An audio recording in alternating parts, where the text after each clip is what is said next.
Bueno, comenzamos esta reflexión sobre el poder del nombre de Jesús. Voy a comenzar con la ayuda del Espíritu Santo, pidiéndole su palabra. Y les leo de la carta de San Pablo a los Romanos, capítulo 5, desde el versículo 1. La prueba de que Dios nos ama. Puesto que Dios ya nos ha hecho justos, gracias a la fe, tenemos paz con Dios por medio de nuestro Señor Jesucristo, pues por Cristo hemos podido acercarnos a Dios por medio de la fe, para gozar de su favor, y estamos firmes y nos gloriamos con la esperanza de tener parte en la gloria de Dios.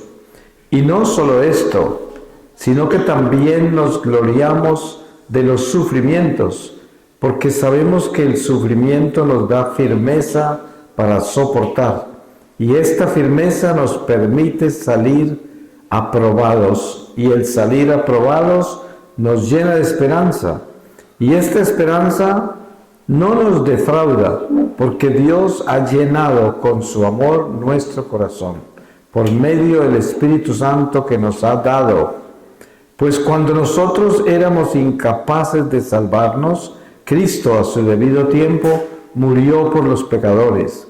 No es fácil que alguien se deje matar en lugar de otra persona, ni siquiera en lugar de una persona justa, aunque quizás alguien estaría dispuesto a morir por la persona que le haya hecho un gran bien.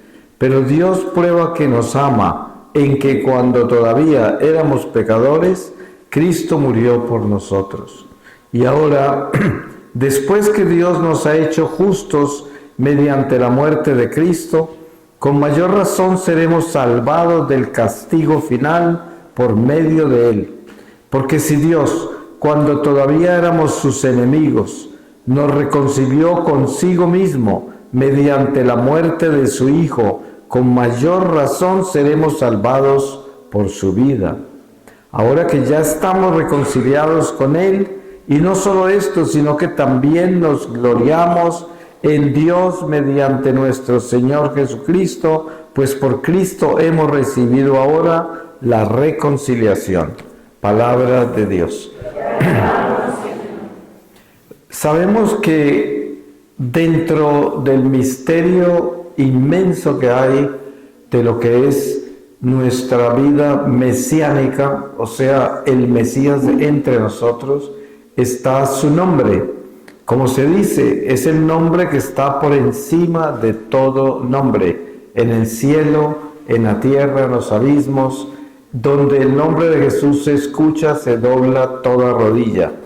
Este nombre, que es el nombre de Jesús, el Emmanuel, es la libertad. Sabemos que Jesucristo es Dios, la segunda persona en la Trinidad, un solo Dios en tres personas, y conocemos que el nombre de Dios, como se lo revela Moisés, es Yahvé, yo soy. Jesús, al presentarse entre nosotros en su vida pública, aparece como esa fuerza extraordinaria que en el silencio de su presencia ocurrían milagros incomprensibles y continúan ocurriendo, porque la prueba de sus promesas está muy clara en San Pablo y su conversión camino a Damasco, cuando Jesús se le aparece y lo enceguece con su luz y manifiesta esa promesa de que estará con nosotros siempre. Y además, el milagro extraordinario de que San Pablo, que no vivió los 3 años de vida pública con Jesús como los otros apóstoles, al encontrarse con Jesús, quedó lleno de su sabiduría, le quedó infusa. Eso quiere decir que nosotros, por el bautismo, hemos recibido la gracia infusa del conocimiento pleno de Jesús. Solo que nosotros tenemos que despertar a esa gracia. Tenemos que despertar a ella, porque está en nosotros. Y esta es la responsabilidad más grande, porque cuando usted muera y se presente ante el tribunal de Jesús, como nos tocará a todos nosotros, el Señor no le va a pedir nada que no le haya dado. Pero ¿saben qué sucede? Que a nosotros nos dio todo, nos dio su Espíritu. Y su Espíritu es la plenitud de Dios, la plenitud de la verdad. Santa Teresa de Ávila testificó que cuando su ángel la llevó al infierno, ella vio jóvenes que prácticamente llamó niños en el infierno. No eran niños inocentes, sino niños que ya tenían uso de razón. O sea, ustedes saben, cuando yo estaba secuestrado en Colombia por la guerrilla, habían niños de 11 años guerrilleros que ya habían asesinado hasta 50 personas. Un niño de 11 años. Obviamente que muy fácilmente un niño así se condena, ¿no? Porque tenía plena conciencia de su maldad. Entonces, ¿qué sucede? Que ante el Señor nosotros no somos juzgados por la edad que tenemos, sino que somos juzgados por la conciencia que tenemos. Por eso es que el Catecismo de la Iglesia nos enseña que tienen que haber esas tres condiciones para cometer un pecado mortal. Así de que el Papa San Juan Pablo II formó una misión que se llamaba la Armada Blanca, que desafortunadamente casi que desapareció ya, porque hubo cosas muy graves en la comunidad, pero la idea del Santo Padre era hacer algo que se hacía en la iglesia hace muchos años atrás, y era mirar con cuidado a los niños, para darse cuenta qué niños estaban ya conscientes y despiertos al pecado desde muy temprano. Por eso a veces habían casos en que hay niños que tenían que darle la primera comunión ya a los 5 o 6 años, porque ya podían confesarse, porque ya tenían conocimiento pleno del pecado. Desafortunadamente esto no se dio bien como San Juan Pablo lo quería, porque el diablo obviamente odia eso y quería tener esos niños en pecado sin que nadie les ayudara, y esa misión de la Armada Blanca prácticamente se terminó. Pero la intención es muy importante para entender la responsabilidad que tenemos ante Dios de acuerdo a nuestra conciencia. Pero tenemos que saber que el bautismo nos dio la plenitud de la sabiduría de Dios. No hay un católico inocente, porque hay gente que dice: ay, es que no saben. ¿Cómo así? ¿Y acaso no los bautizaron? Claro que sí saben. Lo que pasa es que son ignorantes. Hay gente que confunde ignorante con inocente. Usted sabe, el que ignora es que no le importa lo que sabe y hace lo que quiere. Ese es un ignorante. El que no sabe es un inocente. Pero cuando uno ignora lo que sabe, es un ignorante. Sí, eso es horrible, ser un ignorante, porque precisamente teniendo el conocimiento pleno de la verdad, la ignora y no le importa. Entonces, el nombre de Jesús precisamente representa la verdad de Dios. Ese es el nombre de Jesús, la verdad. Porque por eso decimos, ¿quién es Jesús? La vida, la verdad, el camino. Ese es el nombre de Jesús, vida, verdad y camino. Cuando el demonio escucha ese nombre, sabe que no es Jesús Ramírez ni Jesús Cardona, sino Jesucristo, ¿sí? Cuando oye el nombre de Jesús. Y por eso nosotros, desde el corazón, entendemos qué relación tenemos con ese nombre. Usted sabe que cuando nosotros tenemos situaciones difíciles en la vida, ahí sí aparece en nosotros la gran sabiduría de que Dios nos escucha y es misericordioso y de pronto nos puede ayudar. Y ahí sí brota de nosotros ese Dios que está vivo, porque lo necesitamos. Pero el llamado nuestro de concientización de lo que somos responsables, que es el don de la fe, el don del Espíritu Santo en nuestra vida, es que debemos crecer a esa sabiduría y despertarnos a ella. Ese es el llamado, despertarnos a ella.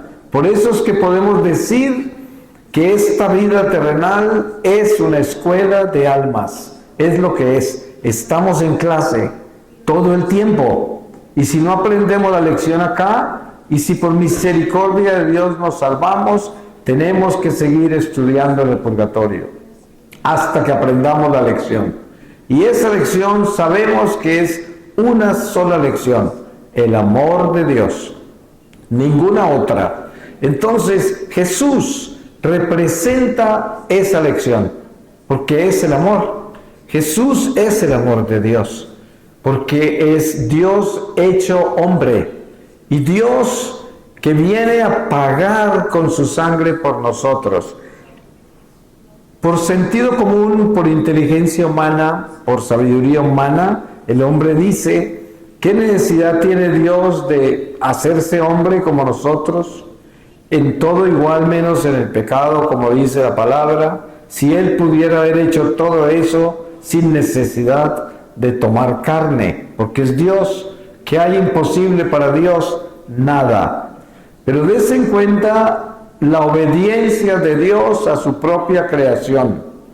Dios es un Dios de orden, y cuando Él entra en el tiempo humano, al encarnarse, Él entra en el orden del tiempo humano. La prueba está que Herodes decidió buscar al niño recién nacido, matando todos los primogénitos que habían en esa área. ¿Y qué hizo Dios? Dios obedeció al tiempo y las circunstancias humanas y no eliminó a Herodes. Se escapó a Egipto. Y eso causó muchas muertes, porque murieron muchos niños inocentes.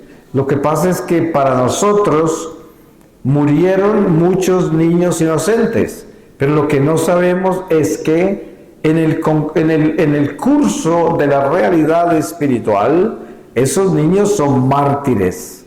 Por eso la Iglesia tiene el Día de los Niños Inocentes, que son los mártires. ¿Y qué es un mártir? Lea el libro del Apocalipsis para que vea cómo le revelaron a San Juan quiénes son los mártires y qué lugar ocupan en el cielo. O sea, una bendición extraordinaria. Esos niños son privilegiados. Para nosotros son unos mártires que fueron asesinados, pero ante Dios esos niños están muy bien colocados en la gloria eterna, igual que todos los mártires. ¿Por qué razón Jesús permite que sus mejores amigos, los apóstoles, todos sean mártires? Se dice que San Juan no fue mártir, pero ustedes saben todo lo que le pasó a San Juan.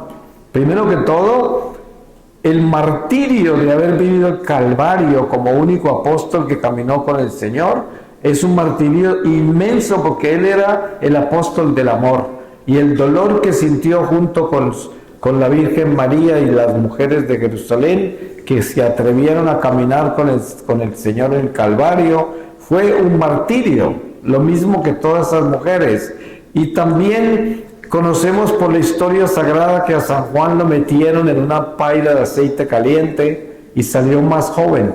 Y se asustaron esos romanos que eran supersticiosos, y lo que hicieron fue ponerlo preso. Pero el martirio Dios se lo da a quienes más ama. Suena absurdo, ¿no es verdad? ¿Cómo es posible que ese sea el gran amor de Dios que nos lance al martirio? ¿Cómo es posible? Pues es que así de lejos estamos nosotros de comprender lo misterioso que es Dios, con relación a la realidad nuestra. Por eso es que tenemos siempre que meditar en el Calvario. Yo siempre le digo a la gente cuando está pasando por situaciones muy difíciles, acerca del Vía Crucis. El Vía Crucis es una de las prácticas devocionales más poderosas que hay, porque el Vía Crucis es como el látigo más impresionantemente efectivo contra los demonios, contra las legiones, contra los ataques masivos de Satanás, contra una ciudad, contra una familia, contra un proyecto de la iglesia.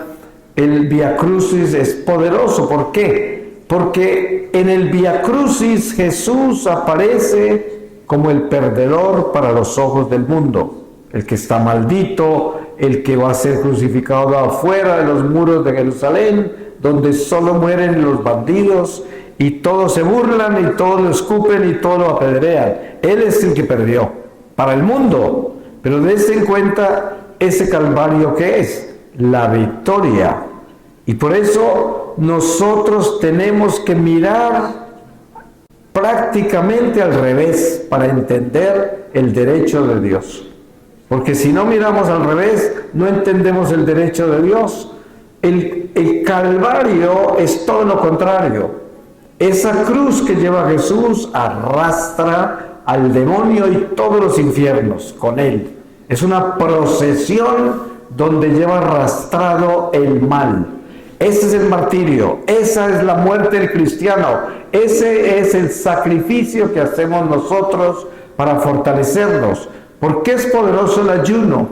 Porque el ayuno ata la naturaleza humana, carnal, mortal, y la somete a la obediencia. Entonces, para el ser humano es una contradicción aguantar hambre. La gente del mundo no va a entender que usted aguanta hambre, deje de comer. Dice, está loco, usted es un fanático, ¿usted qué piensa? Que así le van a dar cosas, que así le va a ir bien. Pues es que no se dan cuenta que nosotros estamos ayunando, pero estamos ayunando con una fuerza espiritual que somete nuestra naturaleza humana al espíritu.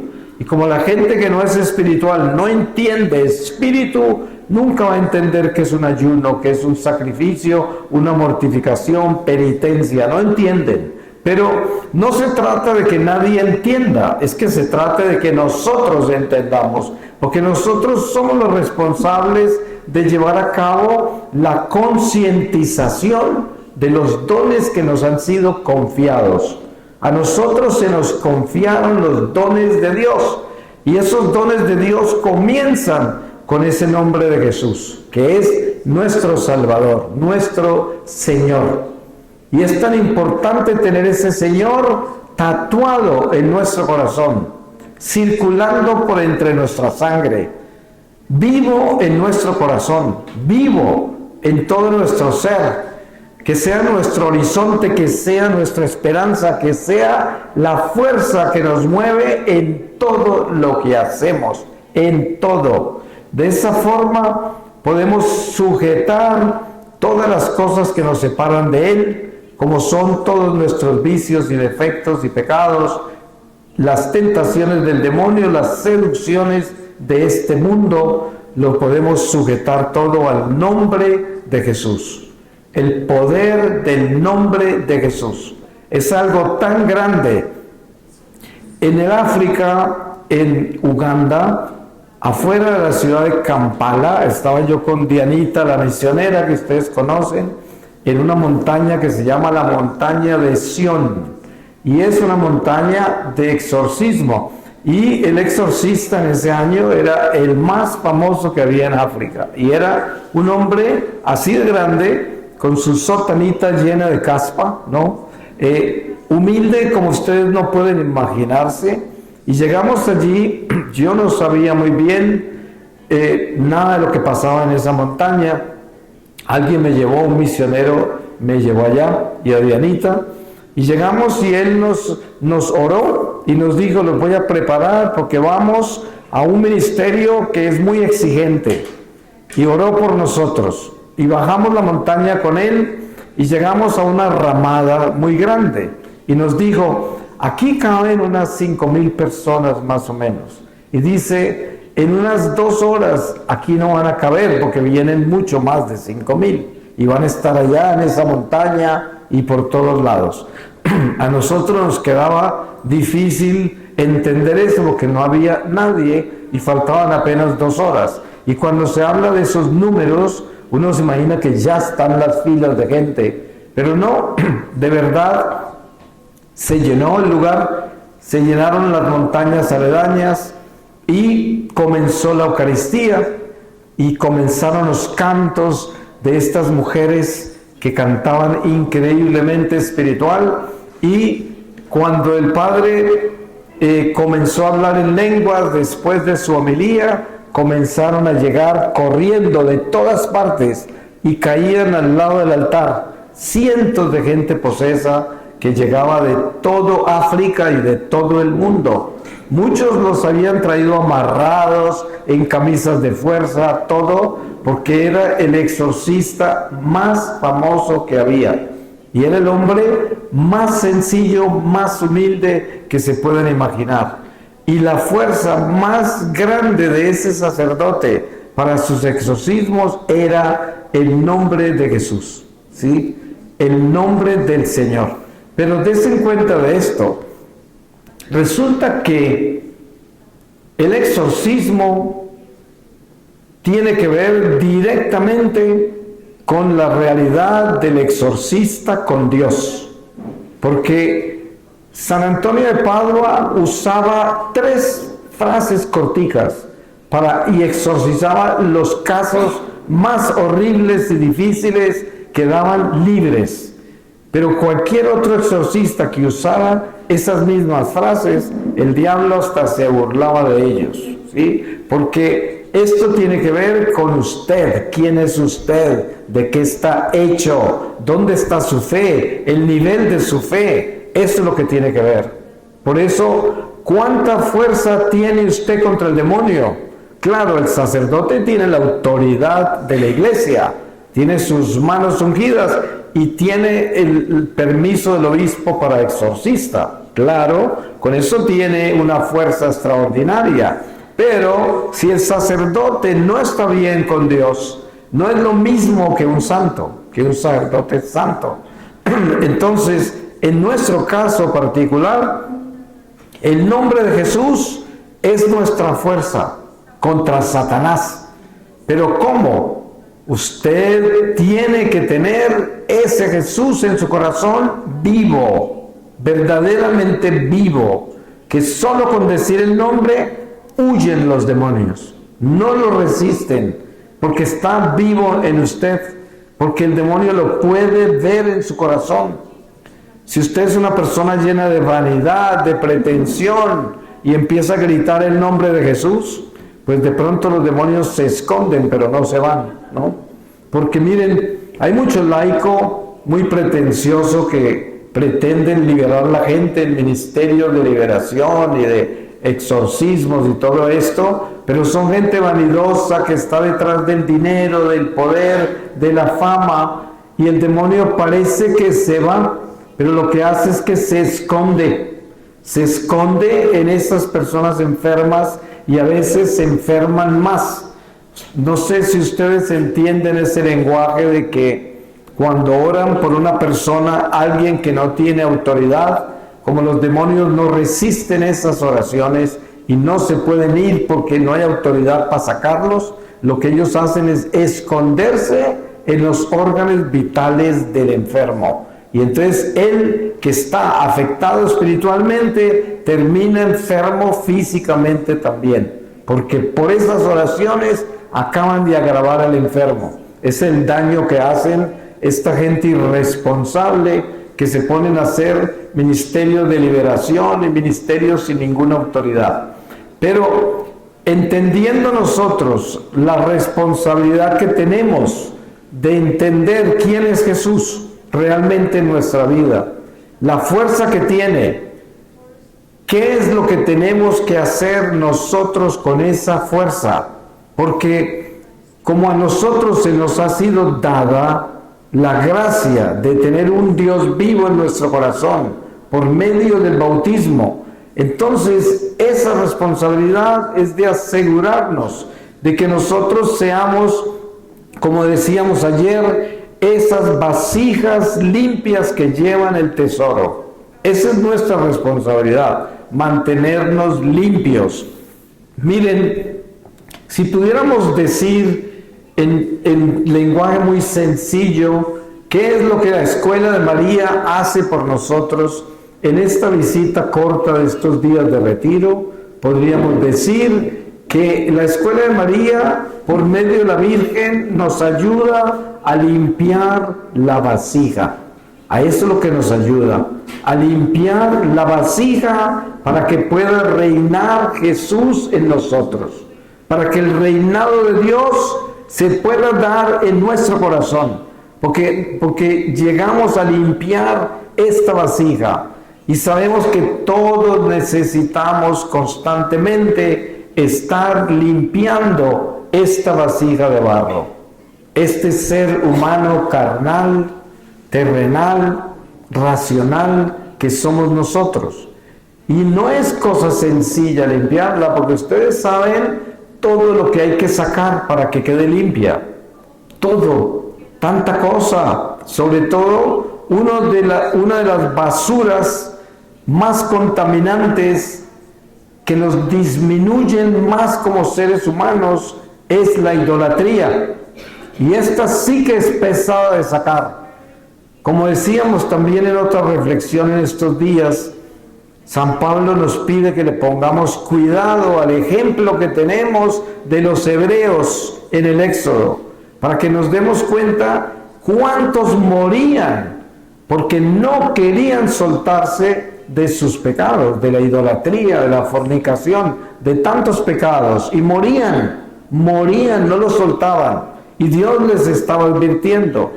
Pero ¿qué creen ustedes que está haciendo Dios con nosotros hoy? Lo mismo, nos está diciendo, suelten esa idolatría, suelten esos pecados horribles de la carne, suelten todo eso que los separa de mí, suéltenlo, ahora que pueden, porque llegará un momento en que ya no podrán, porque el tiempo se acabará. Cuando todavía tenemos la gracia, se acabará y entrará la justicia. Y la justicia entra instantáneamente cuando el alma se separa del cuerpo. Y ese momento ya viene, ya llega. El momento en que partiremos ya llega en cualquier momento. Anoche estaba invitado a darles una reflexión a un grupo de irlandeses de Belfast, del norte de Irlanda, que me invitaron a compartir con ellos un momento de reflexión. Y había un señor que antier, en la misa en inglés en la parroquia, murió 2 veces, le dieron 2 infartos, las 2 veces lo resucitaron otra vez, lo devolvieron, un médico que había, y ahí estaba. Pero el Señor había pasado por 2 ataques cardíacos en la iglesia, en la parroquia, en medio de la misa. Y estábamos hablando precisamente de eso, de que yo no sabía eso, pero en la charla que le estaba dando, estaba diciendo, ustedes saben que aquí mismo, en este momento, o en cualquier lugar donde estemos, por muy bien que creamos que estamos, podemos caer así muertos. Y el Señor se para y me da el testimonio y me dice, ayer yo era ese, yo caí 2 veces, 2 veces me morí. Y esto fue un testimonio real porque es nuestra realidad. Nuestra realidad es que así de frágil es nuestra vida. ¿Y saben qué?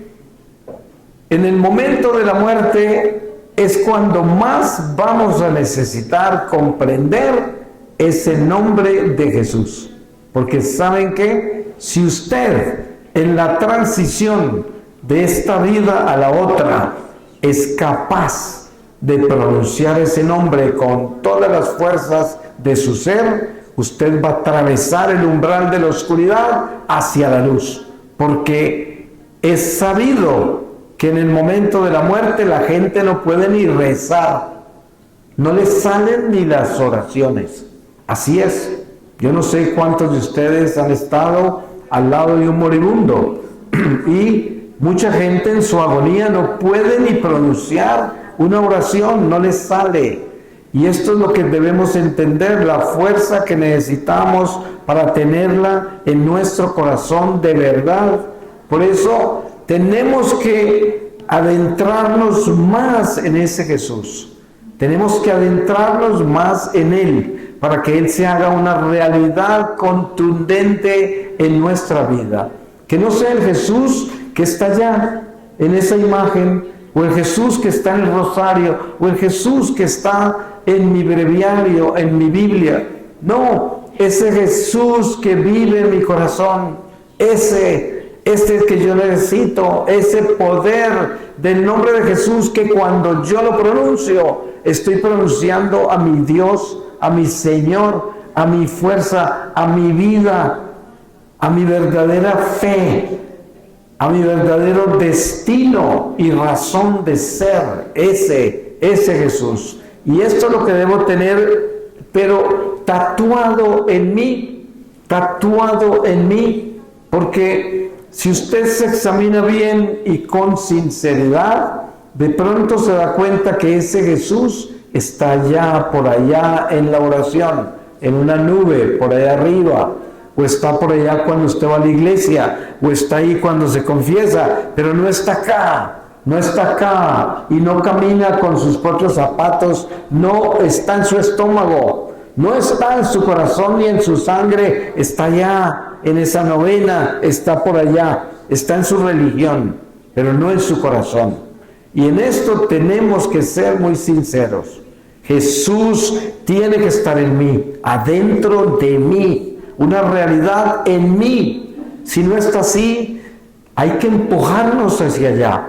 Porque todo lo demás es externo, es banal, es religioso, no es espiritual, no es real, no cambia corazones, no nos convierte, no tiene fuerza, no sirve de nada, no nos lleva a la misión para la cual fuimos enviados. Porque fuimos enviados a llevarlo a Él, no a llevarnos nosotros. Yo puedo aparecer acá como el gran predicador, y apareció la gran misión, ¡oh, qué hermosura! En la escuela de María, y salimos por las redes, y la gente, y los ratings crecen, y toda esta vanidad, y esta pretensión, y toda esta superficialidad. ¿Y de qué sirve eso? Si no tengo a Jesús en mi corazón de verdad, y ese Jesús no se manifiesta sino a través de mi caridad, a través de mi amor, porque si Jesús vive en mí, yo tengo que ser un Cristo vivo, una persona, como hablábamos antes, que tiene gozo, que tiene esperanza, que tiene fe, que tiene amor, que tiene caridad. Ese es el Jesús vivo. Voy a terminar con una lectura y les leo a ustedes de la carta del apóstol Santiago. Capítulo 5, desde el versículo 7. Esperar con paciencia. Pero ustedes, hermanos, tengan paciencia hasta que el Señor venga. El campesino que espera recoger la preciosa cosecha tiene que aguardar con paciencia las temporadas de lluvias. Ustedes también tengan paciencia y manténganse firmes, porque muy pronto volverá el Señor.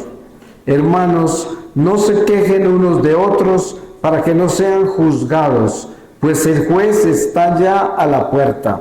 Hermanos míos, tomen como ejemplo de sufrimiento y paciencia a los profetas que hablaron en nombre del Señor, pues nosotros consideramos felices a los que soportan con fortaleza el sufrimiento. Ustedes han oído cómo soportó Job sus sufrimientos y saben de qué modo lo trató al fin el Señor, porque el Señor es muy misericordioso y compasivo. Sobre todo, hermanos míos, no juren ni por el cielo, ni por la tierra, ni por ninguna otra cosa. Cuando digan sí, que sea sí, y cuando digan no, que sea no, para que Dios no los condene. Palabra de Dios. Pues le damos gracias a Dios porque es bueno y misericordioso. Y sobre todo, le damos gracias, Señor, por su Hijo Jesús. Jesús. Jesús. Amén.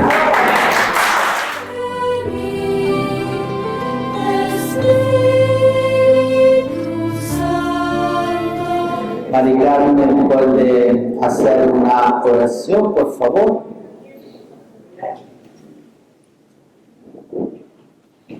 Una oración, un Padre Nuestro, un Dios te salve, gloria.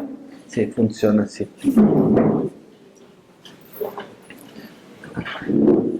Padre nuestro que estás en el cielo, santificado sea tu nombre. Venga a nosotros tu reino. Hágase tu voluntad en la tierra como en el cielo. Danos hoy nuestro pan de cada día. Perdona nuestras ofensas, como también nosotros perdonamos a los que nos ofenden. No nos dejes caer en la tentación y líbranos del mal. Amén. Dios te salve María, Llena eres de gracia, el Señor es contigo. Bendita eres entre todas las mujeres, y bendito es el fruto de tu vientre, Jesús. Santa María, Madre de Dios, ruega por nosotros pecadores, ahora y en la hora de nuestra muerte. Amén.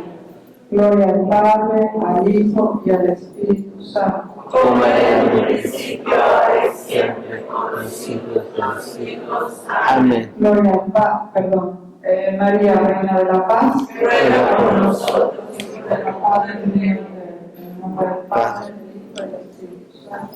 Amén. Muy bien, muy bien. Bueno, qué alegría cuando hay personas, ¿no?, que participan en el retiro, porque no siempre cuando no estoy hablando de los retiros de habla hispana, pero no siempre cuando se organizan retiros, ¿no?, las personas participan, bueno. Entonces, bueno, una alegría ver que hay hermanos, de verdad siempre han participado, los amigos de México, Colombia y de todos los países, en los 5 retiros que hemos organizado. Bueno, ¿quieres? Gracias. Entonces, el tema de hoy, yo siempre hago una meditación bíblica, son siempre hago 4 meditaciones. 2 meditaciones más sobre la espiritualidad mariana de la Virgen Reina de la Paz, una meditación bíblica, claramente, porque es importante por mí hacer una meditación más bíblica, así uno puede entender, claro, que la escuela de María, siempre la fuente es la Eucaristía, y en la Eucaristía hay la palabra y el cuerpo de Cristo. Y también la última es siempre un poquito más profética, una visión más profética porque de verdad Medjugorje es un mensaje profético. Entonces una pequeña introducción. El Espíritu Santo, que es Señor y da vida, fue enviado a fecundizar el seno virginal de María para concebir al Hijo del Padre. Una pequeña introducción. El Verbo se hizo carne. Por eso el Espíritu Santo es considerado el esposo de la Virgen María. Es un esposo espiritual que la transforma en su templo. Es una de las letanías. En el primer tabernáculo del Hijo de Dios. Bueno, ya lo hemos visto. Una pequeña introducción. Ahora, la Sagrada Escritura. Estamos hablando del Espíritu Santo en el Antiguo y en el Nuevo Testamento. La Sagrada Escritura desde el Antiguo Testamento es importante porque poco se habla del Espíritu Santo, ¿no? Entonces, ¿dónde está el Espíritu Santo en la Sagrada Escritura? Ah, sí, está, ¿no? Todo en la Anunciación, ¿no? En la Visitación. ¿Y dónde está el Espíritu Santo en el Antiguo Testamento? ¿Dónde está el Espíritu Santo en los Evangelios, no en el Nuevo Testamento? Entonces, ayuda a comprender que nada de lo que es bueno, verdadero y santo en el mundo puede explicarse independientemente del Espíritu de Dios. Una primera referencia velada al Espíritu se encuentra desde las primeras líneas de la Biblia en el himno a Dios Creador con el que abre el libro del Génesis. Al principio Dios creó el cielo y la tierra. La tierra era algo informe y vacío, las tinieblas cubrían el abismo. El soplo de Dios aleteaba sobre las aguas. Génesis capítulo 1, el soplo de Dios.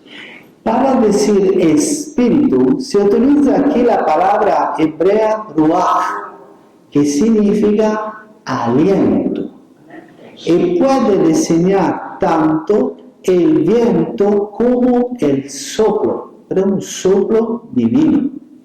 Así que lo que quiero decir es que el pueblo hebreo hizo un camino para llegar, ¿no?, al conocimiento de la Santísima Trinidad, el Padre, el Hijo, la Palabra y el Espíritu Santo. Así que en sí misma la indicación original parece referirse simplemente a una situación cósmica, cioè del mundo, en la que Dios interviene para poner orden. De verdad era así, era el caos. Dios pone orden, pero ¿cómo pone Dios orden o cómo crea? Este texto pertenece al periodo, se llama el periodo cuando el pueblo del siglo VI exilio en Babilonia.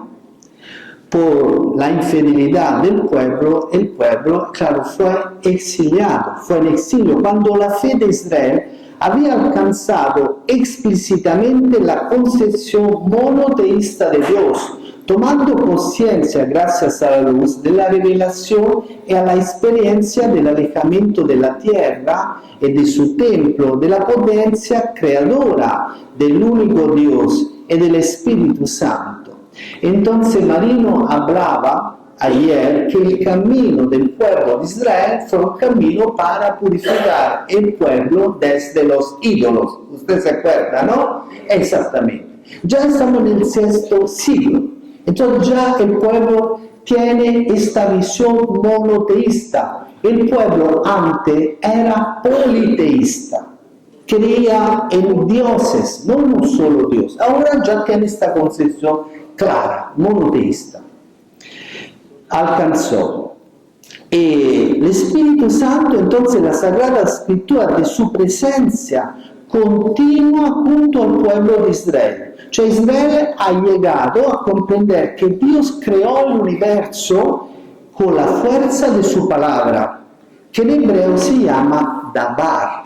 Es particular, que significa palabra evento. Esta palabra de Dios en hebreo, Dabar, es una palabra creadora.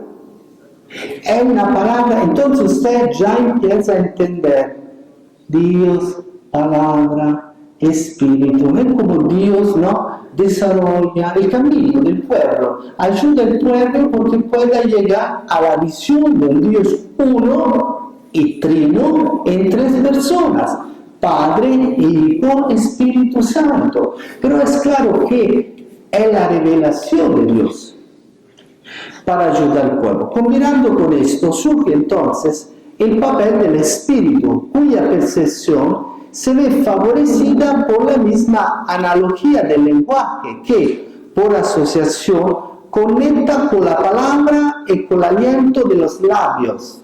De la palabra del Señor fueron hechos los cielos, del aliento ruach de su boca, Salmo 33. Entonces, palabra y espíritu empiezan, ¿no?, a caminar juntos. El pueblo empieza a comprender. Este soplo vital y vivificante de Dios no se limita al momento inicial de la creación, como hemos visto en el capítulo 1 del libro del Génesis, sino que sostiene y vivifica permanentemente toda la creación, renovándola continuamente. Envías tu espíritu, ruach, y son creados y renuevas la faz de la tierra. Salmo 104. Esta condición, el soplo vital, nos hace comprender que es el Espíritu que da vida a algo que antes no estaba vivo, investido por el Espíritu de Dios, toma vida. Y por tanto es el dador de vida, el que da vida, como se canta en el Veni Creator Spiritus. Veni Spiritu Creator. Por tanto, es la dunamis, cioè il potere. Dunamis è la palabra que significa poder, la dunamis de Dios, el poder de Dios. Es decir, el poder de Dios, como se dice en la historia de la creación. En este sentido ahora nos es posible comprender la indicación del Génesis, también a la luz de lo que está escrito más tarde. Dios dijo, haya luz y hubo luz. Vio Dios que la luz era buena y apartó Dios la luz de la oscuridad. Y llamó Dios la luz día y la oscuridad la llamó noche. Aquí entonces está la respuesta a la pregunta, ¿de dónde viene el Espíritu de Dios? Eso es muy importante, este pasaje. ¿De dónde viene el Espíritu de Dios? Para nosotros todo es claro. Tenemos 2000 años de cristianismo, todo es claro. Tenemos el magisterio de la Iglesia, los documentos del Concilio Vaticano II, tenemos el catecismo de la Iglesia Católica, tenemos las encíclicas, todo el magisterio. Para nosotros todo es claro. Para evangelizar, como decía Marino, continuar evangelizando con la Sagrada Escritura, como nos enseña la Virgen, ¿no? ¿De dónde viene el Espíritu de Dios? Pasa por la palabra que Dios inspiró, por tanto, la palabra profética. Los profetas son hombres de Dios movido por el Espíritu Santo. ¿Cómo se puede ver? El Espíritu está conectado a la palabra de Dios y de hecho es precisamente referencia a la palabra de Dios a través de los profetas, que la presencia del Espíritu es más indicada. El Espíritu del Señor vino sobre mí y me dijo, habla, dice el Señor, ha dicho Ezequiel en el capítulo 11, el profeta Ezequiel. Durante y después del exilio en Babilonia, toda la historia de Israel se profundiza como un largo diálogo intercambiado por Dios con el pueblo elegido a través de su espíritu, a través de los profetas del pasado, Ezequiel y Zacarías. Además, la novedad más característica de la revelación bíblica es haber reconocido la historia como el campo privilegiado de la acción del Espíritu de Dios.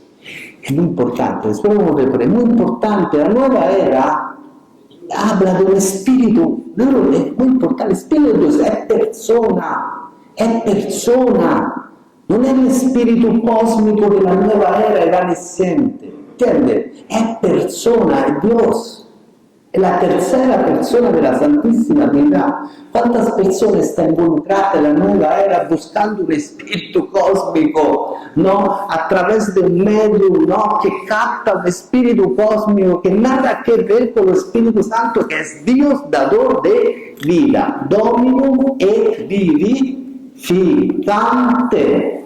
È la incanta encíclica, como es visto, de San Juan Pablo II, Señor y dador de vida.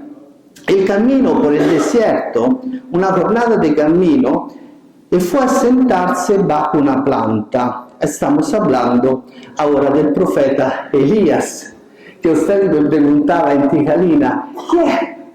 Aquel hombre que tiene un cuerpo en la mano, el profeta Elías, ¿se acuerdan, no? El profeta Elías, que se deseó la muerte, dijo, basta, Señor, toma mi vida, porque no soy mejor que mis padres. Lo que también me gusta, estaba diciendo Marino, que el profeta Elías mató 5.000 profetas, ¿no? 5.000 profetas que eran profetas paganos. Después, ¿no? De Jezabel, la mujer del rey, ¿no? Envió un mensajero a decir a Elías, cioè, mañana tú estarás muerto. Y fue lleno de temor. Eso me gusta mucho, la debilidad humana. Un hombre que mata, claro, matan 5.000 profetas, después llega una mujer y como un niño escapó. Como un niño escapó. Esta es la condición humana. Tenía que pasar, ¿no? Y miró y vio a su cabecera una torta cocida a sus dientes, ¿no? Y un jarro de agua. Comió y bebió y se volvió a acostar. Vio segunda vez el ángel del Señor, le tocó y le dijo: levántate, come, porque el camino es demasiado largo para ti. Se levantó Elías, comió y bebió, y con la fuerza de aquella comida caminó 40 días y 40 noches hasta el monte de Dios. Este también estaba hablando marino, ¿cómo se manifiesta? Ahí entró, estaba hablando, ¿no?, de este marino, no sé si está en sala marino, parece, ¿no? Estaba hablando de Elías, no de la cueva, me parece, ¿no? ¿Verdad? De la manifestación de Dios, no, si no me acuerdo mal. Y fue dirigida de la palabra de Yahvé, que le dijo: ¿qué haces aquí, Elías? ¿Qué haces? ¿No? Dejaste tu pueblo, ¿qué haces? ¿No? ¿Qué haces aquí? Sí, estar en el temor. ¿Qué haces aquí escondido, Elías? ¿Qué haces? Esta es la condición humana. Él dijo: ardo de celo por Dios. Dios Sabaoth, Dios de los ejércitos, porque los israelitas han abandonado tu alianza, han derribado tus altares y han pasado a espada tus profetas, cuando yo solo busca mi vida para quitármela. Le dijo: sal y ponte en el monte de Yahvé. Entonces, la manifestación de Dios. Llegó un huracán. Dios no estaba en el huracán.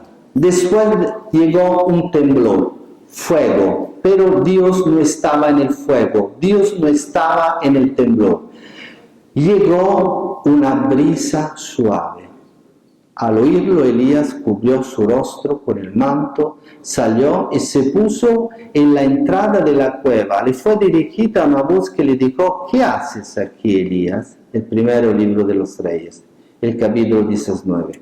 La perspectiva profética apunta sobre todo al futuro como tiempo privilegiado en que se cumplirán las promesas en el signo de la Ruach divina.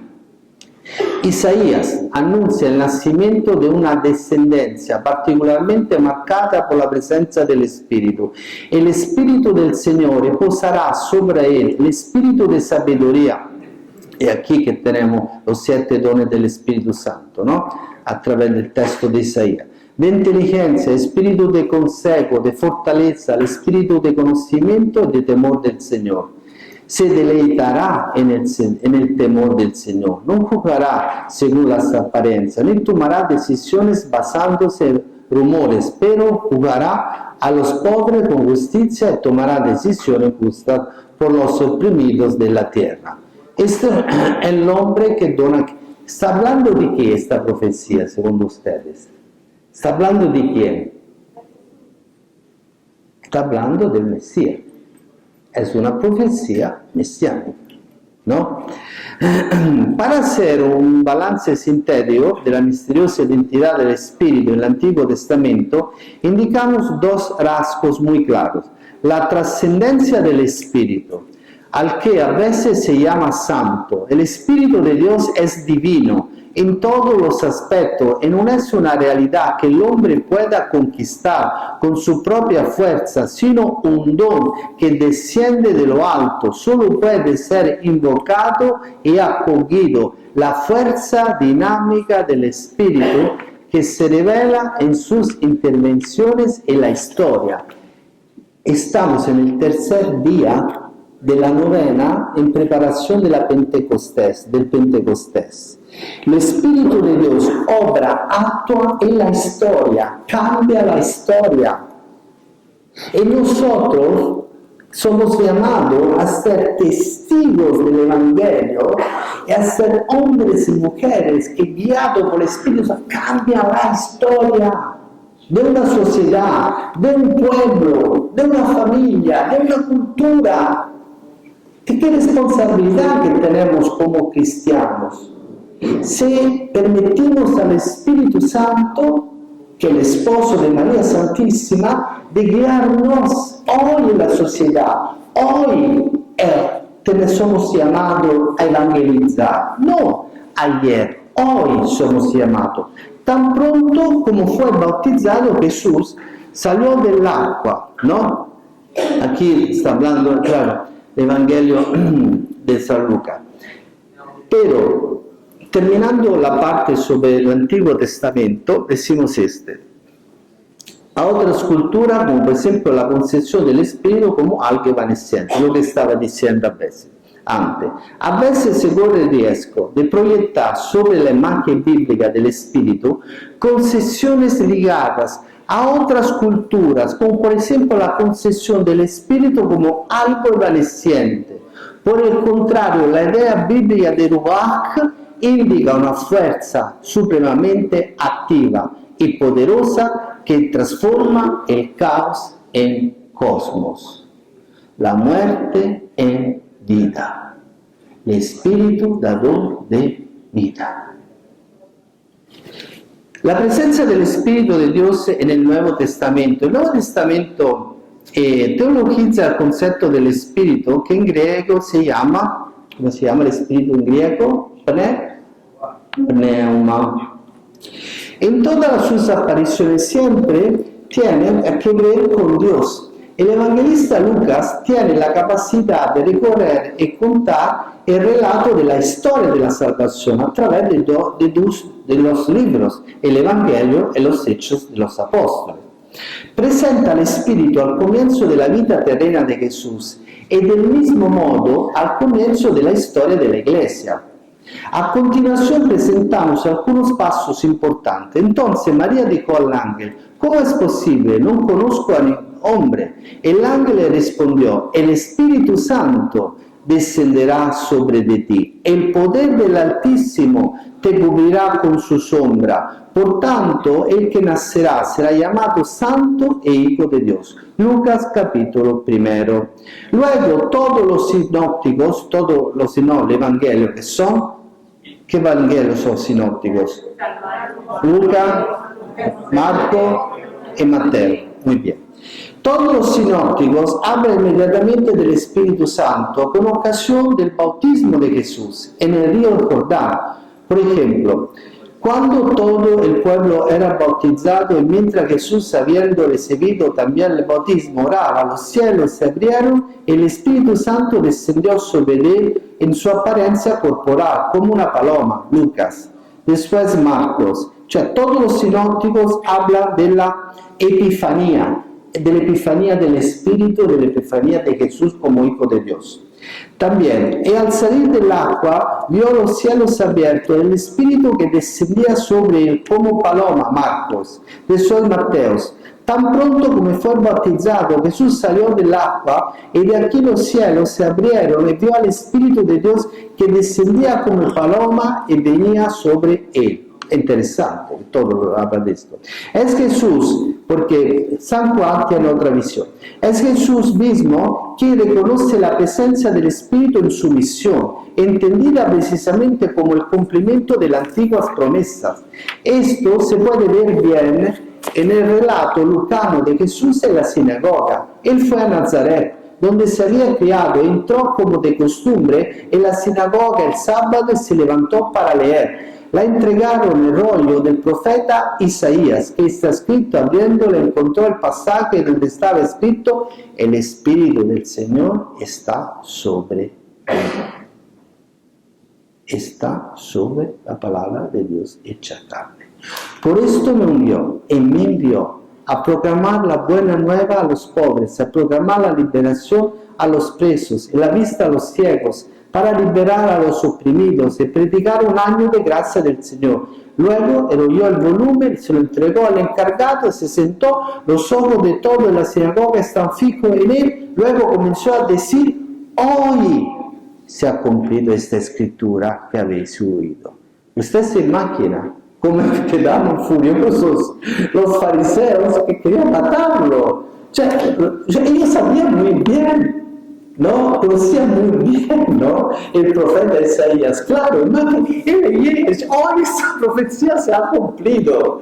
Él se puso furioso, lo quería matar. Había entendido, porque non ha riconosciuto el enviado del Padre, non ha riconosciuto en Jesús aquel hombre que actualiza esta profecía de Isaías. No lo ha reconocido. Y claro, se pusieron furiosos, querían matarlo. Como se mencionó anteriormente, el libro de los Hechos de los Apóstoles encuadra el comienzo de la Iglesia con la fusión del Espíritu. Ahora, domingo próximo, van a celebrar, ¿no? En los libros de los Hechos de los Apóstoles, claro, habla de esta fusión del Espíritu. Cioè, van a ser una manifestación visible de la Iglesia. Y entonces, claro, ¿no? También de acuerdo con Marina hemos pensado, ¿no? Sobre el tema, digo, bueno, entramos, claro, en la novena de Pentecostés, hablamos del Espíritu Santo, pero usted se entiende que la nuestra espiritualidad, que yo no tengo nada, por amor de Dios, contra los movimientos carismáticos, no tengo nada, pero usted entiende que no es un encuentro de carismático este, ¿lo ve? Ya, no tengo nada, hay muchos amigos queridos, muy queridos, que están sacerdotes, pero usted entiende que la espiritualidad medjugorriana es otro tipo. Estamos hablando del Espíritu Santo, pero estamos hablando según la espiritualidad de María, la reina de la paz. La llena del Espíritu, la esposa del Espíritu Santo, ¿no? Como se mencionó anteriormente, el libro de los Hechos de los Apóstoles encuadra el comienzo de la Iglesia con la fusión del Espíritu, exactamente. Pero es importante, así usted ya entra en paralelo al origen terrenal de Jesús, donde está siempre en Lucas, en el relato de la Anunciación. Es igual. Como desciende el Espíritu en el seno virginal de María, el Hijo de Dios se hizo hombre, así va a nacer la Iglesia, a través de la efusión del Espíritu Santo. Es lo mismo, efusión. Nace, el Hijo de Dios se encarna en María. Aquí es una manifestación, va a nacer la Iglesia. María es madre de la Iglesia. Y cuando estaba por terminar el día de Pentecostés, tanto vamos a escuchar el domingo próximo, domingo que llega, estaban todos juntos en el mismo lugar. De repente vino del cielo rugido como de un viento fuerte que llenó toda la casa donde estaba. Se le aparecieron lenguas como de fuego, dividiéndolos y posándose sobre cada uno de ellos. Y todos fueron llenos de Espíritu Santo y comenzaron a hablar en otras lenguas, mientras el Espíritu les daba el poder para hablar. Hechos de los Apóstoles, capítulo 2, versículo 1/4. Así como los sinópticos muestran que Jesús recibe el Espíritu y vive su misión según el Espíritu, San Juan también muestra claramente cómo Jesús da el Espíritu. Es Él que dona el Espíritu, es Jesús. En Juan es la palabra, hemos visto en el Antiguo Testamento la relación entre la palabra y el Espíritu.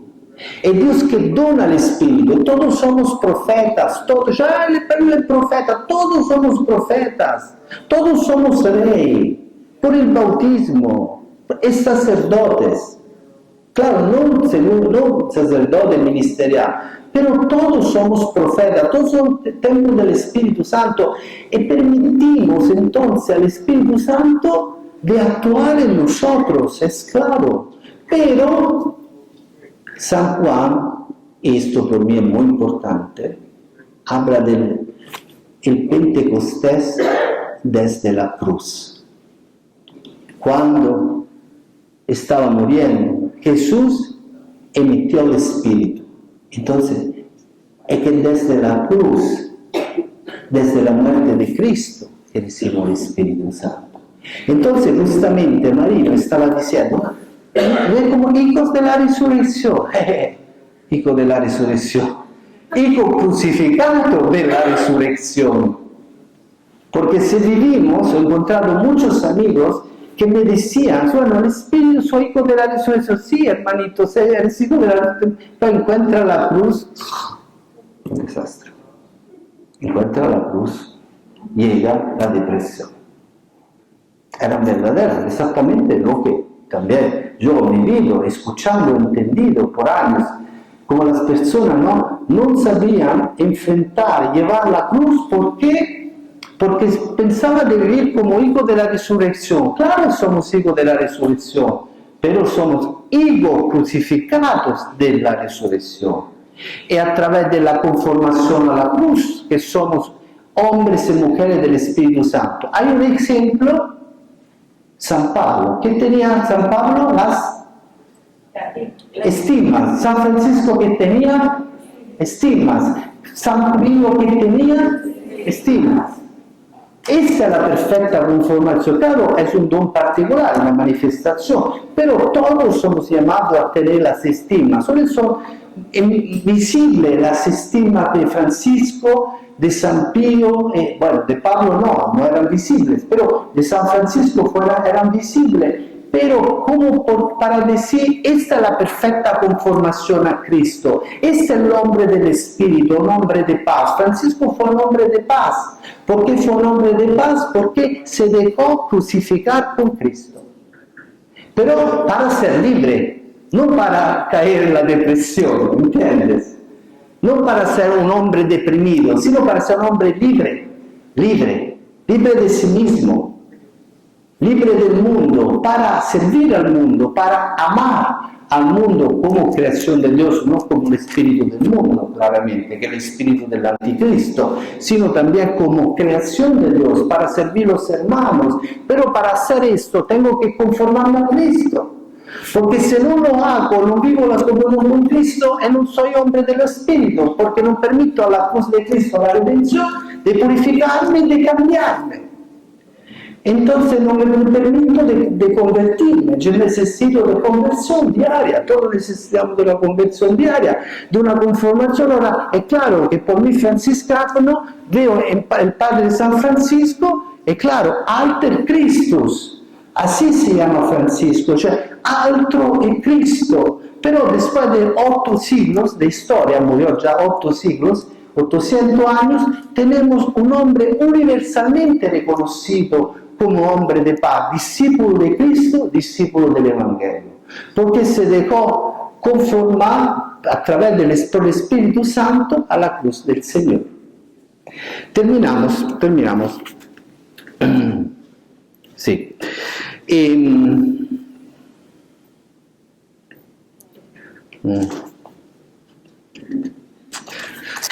Encontramos la afirmación de Jesús que el evangelista interpreta como una promesa del Espíritu. Cualquiera que tenga sed, venga a mí. El que crea en mí, beba, como dice la Escritura, de su interior. Correrá ríos de agua viva. Este decora, refiriéndose al Espíritu, está hablando del Evangelio de San Juan, que recibirá los que él creyera. De hecho, el Espíritu aún no estaba allí, porque Jesús, desde el Evangelio de San Juan, capítulo 7, no estaba allí porque Jesús aún no había sido glorificado. ¿Entiendes? No estaba allí el Espíritu porque Jesús aún no había sido glorificado, que significa que todavía no estaba aconteciendo la Pentecostés de la cruz.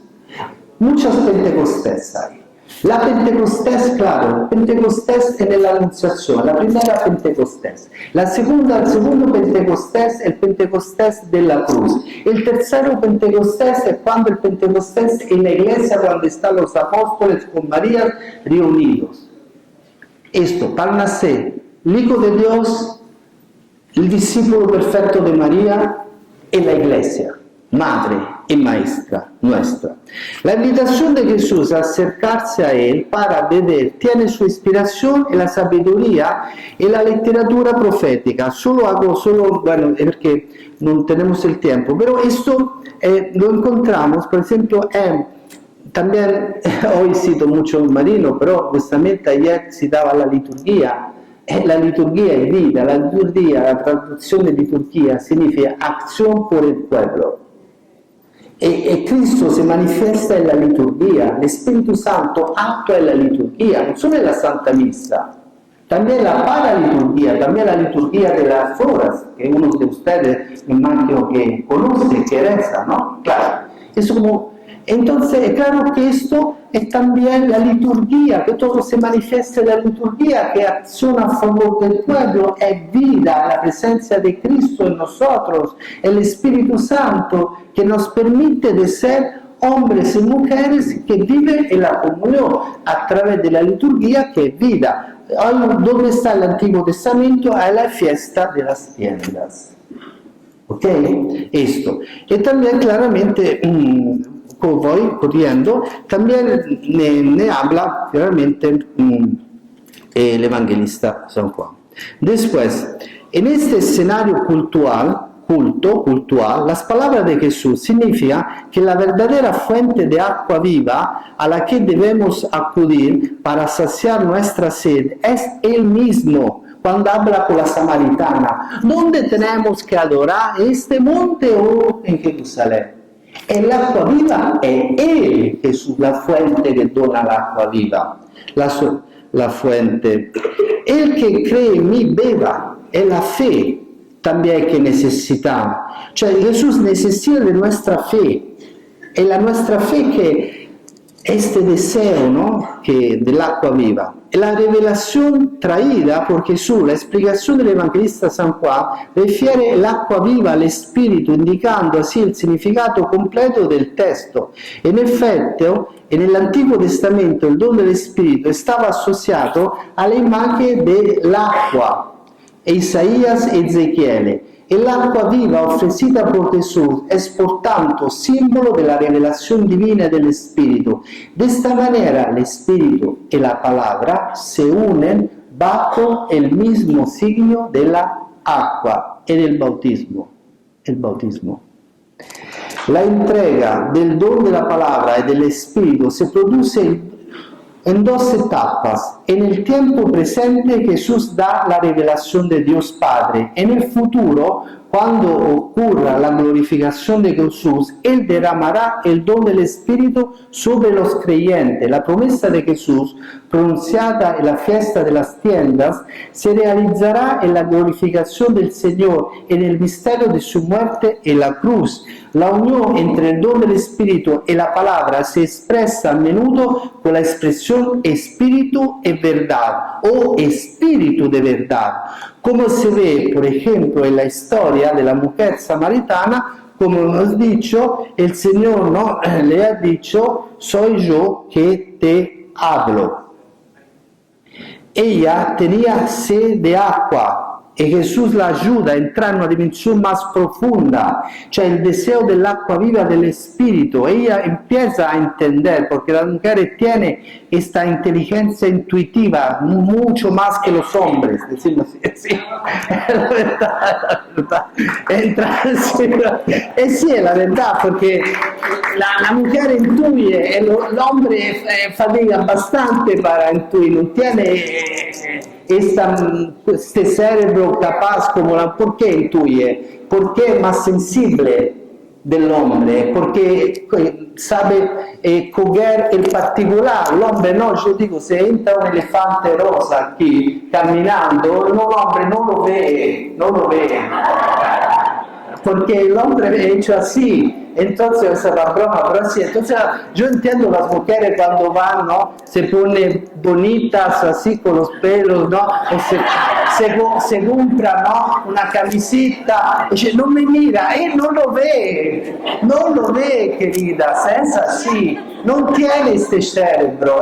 La mujer tiene que entenderlo, que el hombre no tiene este cerebro para ver el particular. Se usted pone una pulsera, ¿no?, nueva, o sea, no sé qué sea, no lo ve. Es así. Es así. Entonces yo no me ama porque no me ve. No, no es así, es que su cerebro es así. Es así. Eso es. Somos diferentes, ¿no? Entonces Jesús contesta, soy yo quien te hablo. Así que la palabra Jesús entregó al Espíritu en San Juan indica, como hemos dicho, literalmente la misión del último soplo vital, la exaltación de Jesús. Todo el Evangelio de San Juan habla de la exaltación.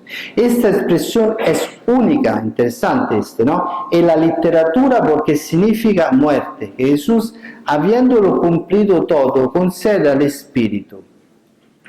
Esta interpretación se ve reforzada por el episodio que siguió a su muerte.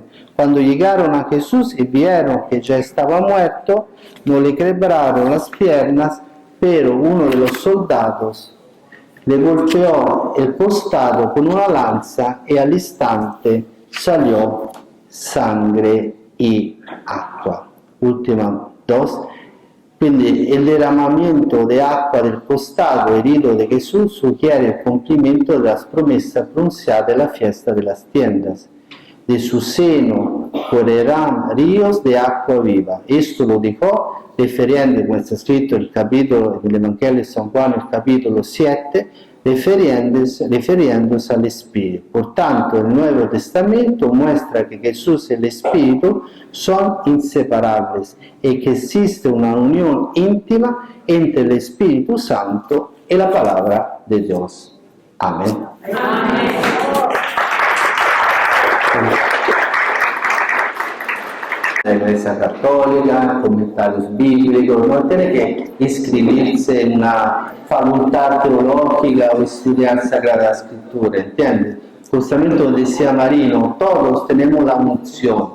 El problema es despertar la unción, porque todos somos bautizados. Entonces no es que, ¿entienden? Todos ustedes ya saben esto y ya lo entienden, porque si usted no lo entendía, usted, ¿entiendes? Cioè usted, yo hablaba, usted entendía. ¿Por qué entendía? Porque usted tiene la unción del Espíritu Santo. Si usted no tendría la unción del Espíritu Santo, era como árabe para ustedes. Pero ha entendido muy bien. ¿Por qué? Porque tiene la unción del Espíritu Santo que le permite de entender lo que la Sagrada Escritura nos revela claramente, ¿no? Y que la Iglesia nos ayuda, ¿no? Desarrollando, profundizando la revelación, nos ayuda a entenderlo. Entonces, el estudio, la oración y el estudio.